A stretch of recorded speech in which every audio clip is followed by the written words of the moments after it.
Berikut koneksi antar materi modul 1.4 Budaya Positif. Assalamualaikum warahmatullahi wabarakatuh.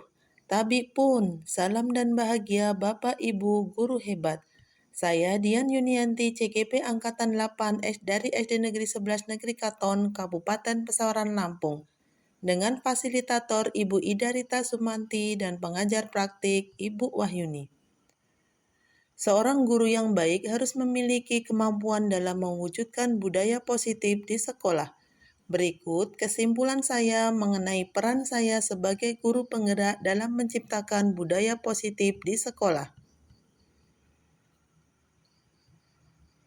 Dengan menerapkan budaya positif di sekolah akan lebih memudahkan mewujudkan tujuan pendidikan nasional sesuai dengan filosofi Ki Hajar Dewantara, yaitu pembelajaran yang menuntun tumbuh kembang kodrat anak dan pembelajaran yang berpihak pada murid. Jika seorang guru memiliki 5 nilai guru penggerak berpihak pada murid, kolaboratif, mandiri, inovatif, dan reflektif, dengan mendorong kolaborasi antara seluruh warga sekolah dengan adanya keyakinan sekolah yang harus disepakati dan dilaksanakan, memaksimalkan peran guru penggerak dalam mewujudkan budaya positif, memiliki visi guru penggerak yang jelas yang harus dicapai bersama. Konsep inti yang harus diterapkan guru mewujudkan budaya positif yaitu disiplin positif, memahami motivasi manusia berkaitan dengan hukuman dan penghargaan, posisi kontrol seorang guru, pembuatan keyakinan sekolah atau kelas, implementasi segitiga restitusi dalam pemecahan masalah. Disiplin diri. Disiplin diri dapat membuat seseorang memahami dan menyadari motivasi internal bukan akibat dari pujian, paksaan, atau hukuman. Mengajarkan anak menumbuhkan kesadaran diri dan bertanggung jawab sesuai dengan nilai-nilai kebajikan universal, dapat mengontrol diri dalam tindakan. Motivasi perilaku. Motivasi internal terdiri dari untuk mendapatkan imbalan, penghargaan dari orang lain, mendapatkan pujian dari orang lain yang menurut mereka penting dan mereka letakkan dalam dunia berkualitas mereka untuk mendapatkan hadiah, pengakuan, atau imbalan. Motivasi eksternal menghindari hukuman atau ketidaknyamanan, berpengaruh pada mereka secara fisik, psikologis, maupun tidak terpenuhinya kebutuhan mereka bila mereka tidak melakukan tindakan tersebut. Motivasi internal. Motivasi internal menjadi seorang yang menghargai diri sendiri dan seperti yang mereka inginkan sesuai dengan nilai-nilai yang diyakini. Motivasi internal membuat seseorang memiliki disiplin positif karena motivasi berperilakunya bersifat internal, bukan eksternal. Konsep inti selanjutnya yaitu posisi kontrol seorang guru.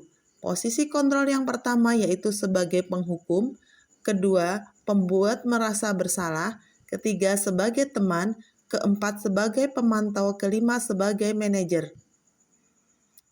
Posisi kontrol sebagai penghukum menganggap bahwa sekolah memerlukan sistem untuk menekan murid lebih dalam lagi.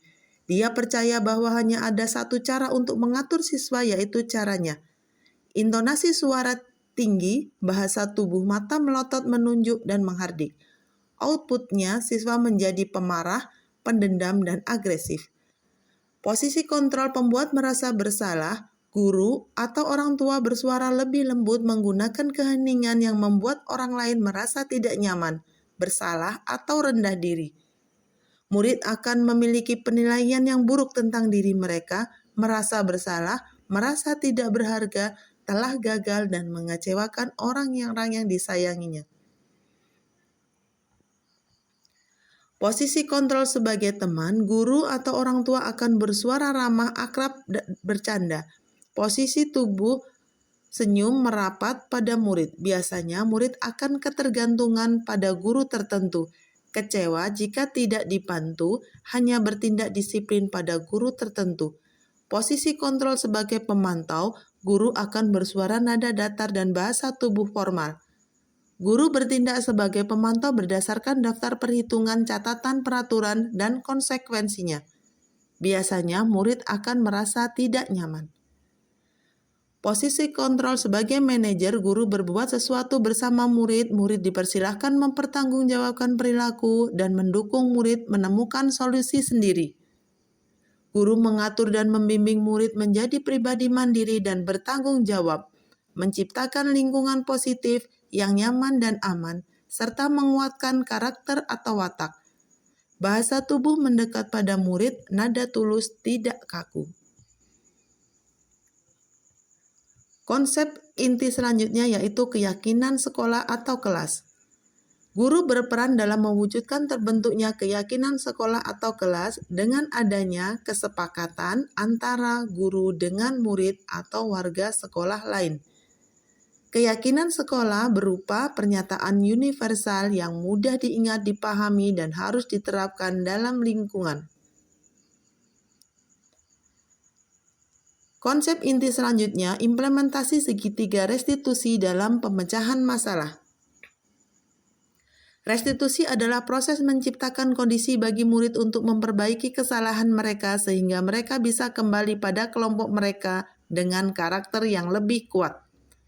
Proses kolaborasi mengajarkan murid mencari solusi untuk masalah mereka dan membantu murid berpikir tentang orang seperti apa yang mereka inginkan dan bagaimana mereka harus memperlakukan orang lain. Ciri-ciri restitusi yang membedakan dengan disiplin. Restitusi bukan untuk menebus kesalahan namun untuk belajar dari kesalahan. Restitusi memperbaiki hubungan, tawaran bukan paksaan, menuntun untuk melihat ke dalam diri, mencari kebutuhan dasar yang mendasari tindakan, fokus pada karakter bukan tindakan, fokus pada solusi, menguatkan, mengembalikan murid yang bersalah pada kelompoknya. Alhamdulillah, setelah mempelajari modul 1.4 ini, saya mulai memahami konsep-konsep inti dalam budaya positif, yaitu tentang disiplin positif, teori motivasi, hukuman, penghargaan, posisi kontrol guru, kebutuhan dasar universal, keyakinan kelas, dan segitiga restitusi. Semua konsep inti tersebut harus dipahami dan diterapkan dalam tindakan serta didiseminasikan kepada rekan sejawat di sekolah. Hal yang menarik bagi saya di luar dugaan yaitu konsep hukuman dan penghargaan sebagai motivasi perilaku manusia. Memberi penghargaan memiliki dampak seperti menurunkan kualitas, mematikan kreativitas, merusak hubungan, mengurangi ketepatan, dan bersifat menghukum. Hukuman menjadikan siswa pendendam dan agresif. Selama ini, keyakinan kelas menurut saya dibuat oleh guru sesuai tujuan yang ingin dicapai dalam proses pembelajaran. Ternyata keyakinan sekelas dibuat bersama semua warga sekolah. Perubahan yang terjadi pada diri saya yaitu saya menyadari bahwa posisi kontrol yang saya lakukan masih sebagai penghukum, pembuat merasa bersalah atau pemantau, yang seharusnya seorang guru bertindak sebagai manajer dalam menangani masalah murid melalui penerapan restitusi.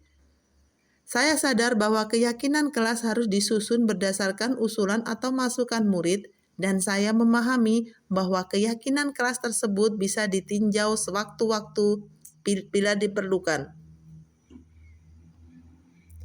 Pengalaman saat menerapkan penyusunan keyakinan kelas bersama murid saya di awal tahun ajaran baru. Saya menangani siswa yang mencontek saat ujian, menggunakan tahap-tahap dalam segitiga restitusi, yaitu menstabilkan identitas, validasi tindakan yang salah, dan menanyakan keyakinan. Serta saya mensosialisasikan nilai-nilai inti budaya positif kepada rekan guru. Saya merasa sangat termotivasi untuk terus introspeksi diri sesuai dengan nilai-nilai inti dalam menerapkan budaya positif di sekolah. Hal baiknya yaitu saya sudah berusaha menjadi tauladan bagi murid dalam menerapkan budaya positif di sekolah. Saya berusaha memposisikan diri saya sebagai manajer dalam menerapkan segitiga restitusi untuk menyikapi pelanggaran yang dilakukan oleh murid saya. Hal yang perlu diperbaiki adalah pemberian motivasi setelah penerapan segitiga restitusi agar anak memiliki karakter yang lebih kuat setelah dirinya melakukan kesalahan dan berupaya memperbaikinya. Saya juga harus refleksi diri apakah langkah-langkah yang saya lakukan sudah sesuai dengan langkah-langkah sebagai manajer. Sebelum mempelajari modul ini, posisi kontrol saya sebagai penghukum, pembuat merasa bersalah atau pemantau.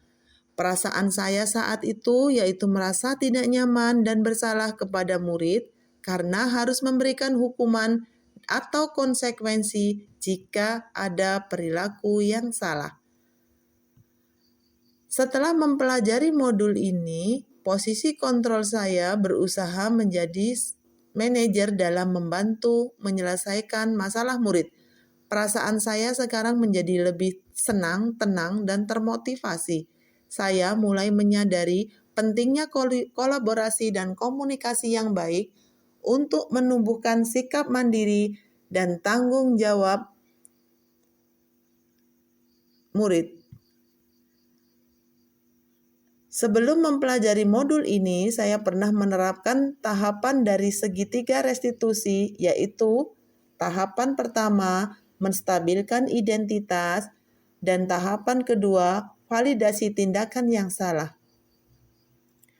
Dengan memberikan beberapa pertanyaan atau pernyataan yang ternyata sesuai dengan kedua tahapan tersebut dalam segitiga restitusi.